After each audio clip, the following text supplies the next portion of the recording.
Most people in India think law career is restrained to three major fields: corporate law, litigation and judiciary. But आज इस video में मैं तुम्हें बहुत सारे डाइवर्स ऑप्शंस के बारे में बताना चाहता हूं जो तुम परस्यू कर सकते हो right after your law degree. इन सारे ऑप्शंस को परस्यू करने के लिए लेकिन तुम्हें आज से मेहनत करनी होगी, अपने लॉ स्कूल के वक्त पे मेहनत करनी होगी, या फिर अपने लॉ स्कूल के पहले से थोड़ा सा एक माइंडसेट रखना होगा कि तुम किस चीज को परस्यू करना चाहते हो, या अपने लॉ स्कूल के वक्त पे तुम इन सारे ऑप्शंस को एक्सप्लोर कर सकते हो थ्रू इंटर्नशिप्स। तो सबसे पहले तो मैं तुम्हें ये बता देता हूं इस वीडियो को बनाने का मुझे आइडिया क्यों आया। आइडिया यहां से आया, मेरा एक दोस्त है जो करेंटली यूरोप में है, मेरे साथ वो लॉ स्कूल में था, और ये जो बंदा है ये करेंटली फुटबॉल क्लब बार्सिलोना, जिससे मेसी खेलता था, जिस फुटबॉल क्लब से मेसी खेलता था, उस फुटबॉल क्लब में लीगल मैनेजर है। अब तुम इमेजिन करके देखो, एक पर्सन जिसने इंडिया में लॉ किया, एक एनएलयू में लॉ किया, वो आज यूरोप में तुम्हारे फेवरेट फुटबॉल क्लब का मैनेजर है, लीगल मैनेजर है।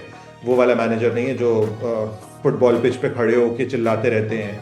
जस्ट इमेजिन तुमको भी चांस मिल जाए to become the manager of RCB, कितना क्रेजी होगा। तो इस तरह के सारे ऑप्शंस मैं आज तुमसे शेयर करने वाला हूं। हो सकता है तुम में से बहुत सारे लोग इस बात को सुनने के बाद बहुत एक्साइटेड होंगे कि तुम भी स्पोर्ट्स लॉ को परस्यू करना चाहते हो, या बहुत सारी लड़कियां एक्साइटेड होती है आजकल फॉर फैशन लॉ। तो इस तरह के बहुत सारे ऑप्शंस है, इन्यूमरस ऑप्शंस है जिन्हें तुम परस्यू कर सकते हो। इस वीडियो में मैं तुम्हें कुछ ऑप्शंस बताऊंगा, और इसके बाद कुछ फॉलोअप वीडियोस में मैं तुम्हें बाकी सारे ऑप्शंस के बारे में बताऊंगा इन डिटेल, और तुम इन सारे ऑप्शंस को किस तरह से परस्यू कर सकते हो उस चीज को भी मैं हाईलाइट करूंगा। क्या तुम्हारी ट्रेजेक्टरी होनी चाहिए, क्या तुम्हारी जर्नी होनी चाहिए, क्या तुम्हारी इंटर्नशिप्स होनी चाहिए आज। लेकिन ये फर्स्ट वीडियो है, इसमें बहुत ही सिंपल ऑप्शंस को, इजी ऑप्शंस को लेंगे हम लोग।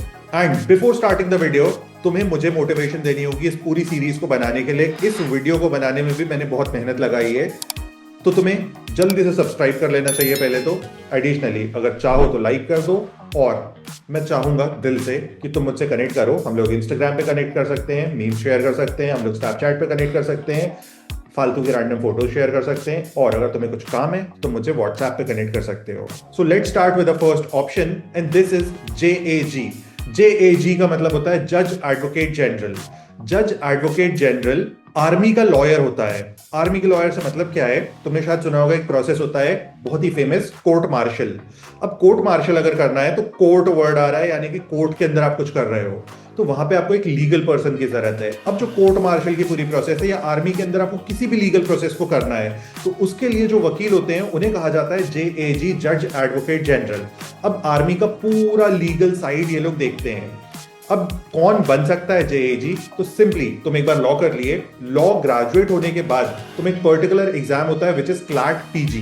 क्लैट पीजी में अपीयर करते हो, गुड रैंक लाते हो, तो तुम्हें पर्सनल इंटरव्यू देने का चांस मिलता है, एसएसबी देने का चांस मिलता है। उसके बाद तुम डायरेक्टली सेलेक्ट हो जाते हो फॉर दिस पोजीशन। अब ये पोजीशन अगर तुम देखोगे तो इंडियन आर्मी के ऑफिसर की पोजीशन है, just right after your law.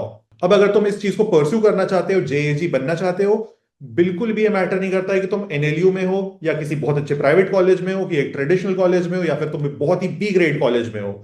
Matter करता है तुमने कितने अच्छे से अपने लॉ स्कूल को पढ़ा है, तुम्हारा कितना अच्छा सीजीपीए है, और तुम 5 साल बाद या अपने फाइनल ईयर में कितना अच्छा परफॉर्म करते हो in the CLAT PG exam.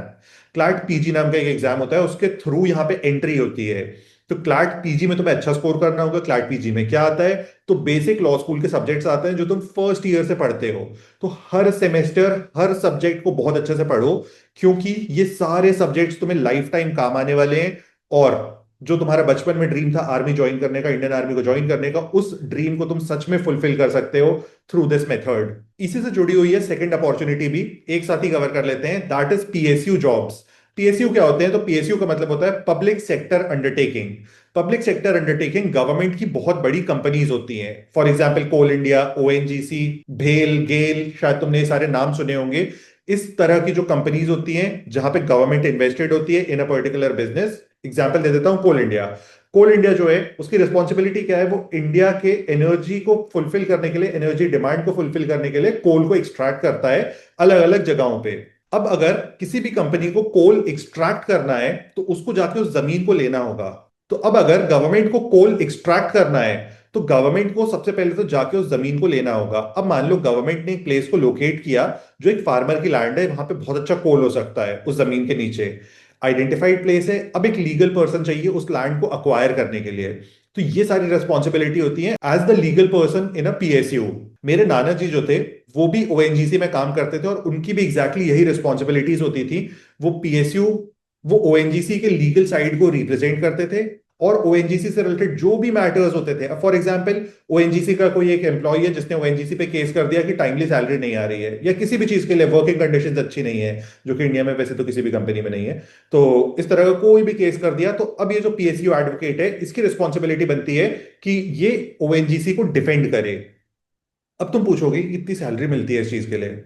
First Perk इस तरह से सोच के देखो, तुम एक गवर्नमेंट एम्प्लॉय हो, तुम्हें गवर्नमेंट सैलरी आने वाली है, यानी कि एक बहुत ही स्टेबल गवर्नमेंट जॉब है।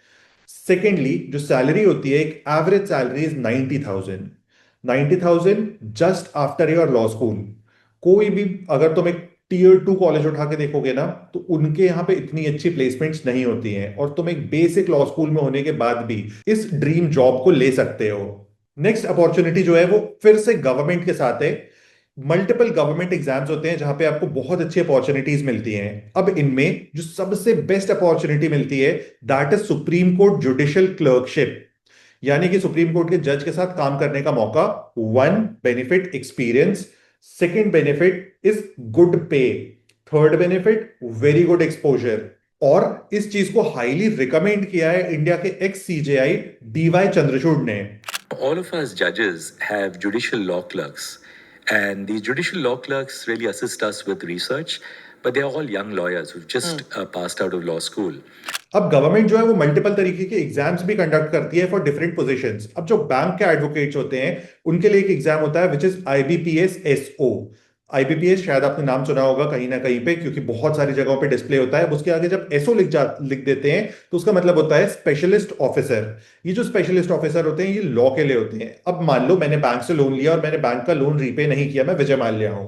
अब बैंक मेरे ऊपर केस करेगा, तो बैंक का एडवोकेट जब मेरे ऊपर केस करेगा तो वहां पे जो पर्सन फाइट करेगा दैट कुड बी यू। इसी तरह से तुम्हें पता होगा गवर्नमेंट एडवोकेट्स होते हैं और भी बहुत सारी गवर्नमेंट की पोजीशंस होती हैं जिनकी लिस्ट मैं अपने टेलीग्राम चैनल पे शेयर कर दूंगा, तो make sure to join. And हम लोग मूव करते हैं towards fourth opportunity which is academia. Academia का मतलब होता है बेसिक टीचिंग फील्ड। अब टीचिंग फील्ड जो होती है वो लॉ में one of the best opportunities होती है। तुम में से कोई भी जो करेंटली एनएलयू में बैठा है या जिसका एनएलयू हो चुका है, वो अगर इस वीडियो को देख रहा है तो वो 100% मुझसे रिलेट कर पाएगा कि एनएलयू के जो फैकल्टीज होते हैं, एनएलयू में जो टीचर्स होते हैं, उनसे बेहतर लाइफ दुनिया में किसी की नहीं होती है। इवन सलमान खान, शाहरुख खान की भी नहीं होती है। बहुत ही अमेजिंग पे होता है, मतलब एक एवरेज अगर निकालोगे तो approximately 2 lakh per month salary होती है एक गुड प्रोफेसर की इन इंडिया।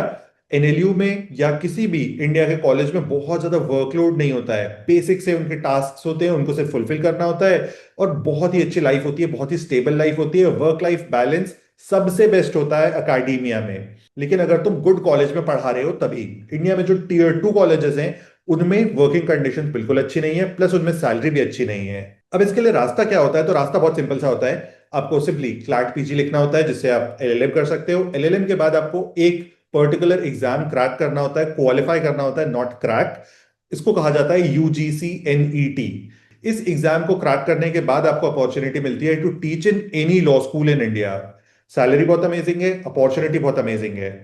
सो इस वीडियो में हम लोग सिर्फ इतनी ही अपॉर्चुनिटीज को कवर कर रहे हैं और अपकमिंग वीडियोस जो हैं उसमें मैं आपको बहुत डेप्थ में एक एक अपॉर्चुनिटी के बारे में बताऊंगा। So make sure to subscribe करोगे तो मुझे भी अच्छा लगेगा और मुझ में भी मोटिवेशन आएगी कि मैं और कंटेंट क्रिएट करूं, क्योंकि मैं अभी तक काफी इनकॉन्सिस्टेंट था। तो लास्ट 1 साल इतना अच्छा नहीं था मेरे साथ, लेकिन